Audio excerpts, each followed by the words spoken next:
Hello friends, welcome back to my channel. আশা করি তোমরা সবাই খুব ভালো আছো আর আমিও খুব ভালো আছি। আজকে তৈরি করব সয়াবিন দিয়ে একটা দারুণ স্বাদের রেসিপি সয়া মুইঠা। রেসিপিটা যদি তোমাদের ভালো লেগে থাকে তাহলে কিন্তু আমাকে কমেন্টসে জানিও, আর লাইক শেয়ার আর চ্যানেলটাকে সাবস্ক্রাইব করতে কিন্তু একদম ভুলো না। এই সয়া মুইঠা কিন্তু যে কোনো মাছ মাংসের রেসিপিকে হার মানায়।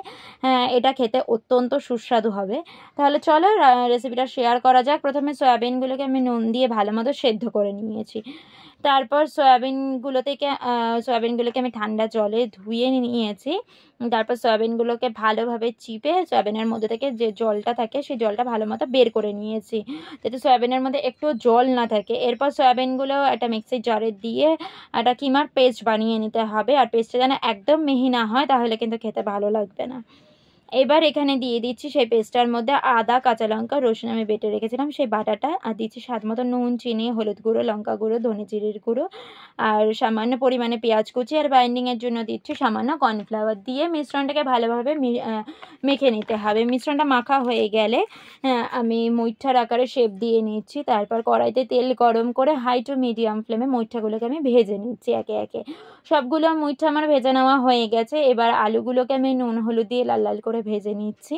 আলুটাও ভাজা হয়ে গেছে। এবার এই তেলেই আমি কিন্তু ফোড়নটা দিয়ে দেবো।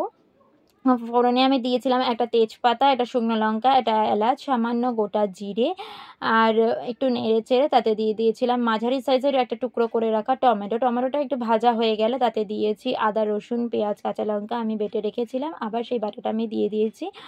দিয়ে টমেটোটার সাথে ভালো মতন মশলাটা আমি কষিয়ে নিয়েছি। মশলাটা কষে এলে আবার সামান্য একটু জল দেব, দিয়ে আবার ভালো মতন মশলাটাকে একটু কষিয়ে নিতে হবে। মশলাটা কষে এলে তাতে দিতে হবে নুন, চিনি, হলুদ, লঙ্কা গুঁড়ো, দিয়ে আবার ভালো মতন নেড়ে চেড়ে, আর হ্যাঁ, চিনিটা কিন্তু অবশ্যই দিতে হবে, তাতে খেতে ভালো লাগে।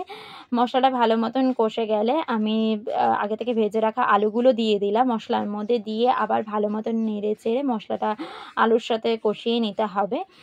আলুটা দিয়ে মশলাটা যখন কষে আসবে তার মধ্যে দিয়ে দিতে হবে আবার জল। এই জলটা ঝোলের মতন পরিমাণে দিতে হবে। জলটা ফুটে এলে পরে তাতে আমি একে একে সব মুইঠাগুলো দিয়ে দেবো। আর হ্যাঁ, অবশ্যই কিন্তু আপনারা আপনাদের স্বাদ অনুযায়ী নুন, চিনি, ঝালটা দিয়ে দেবেন। ঝোলটা ফুটে গেলে এবার আমি মুইঠাগুলো একে একে সব দিয়ে দিচ্ছি।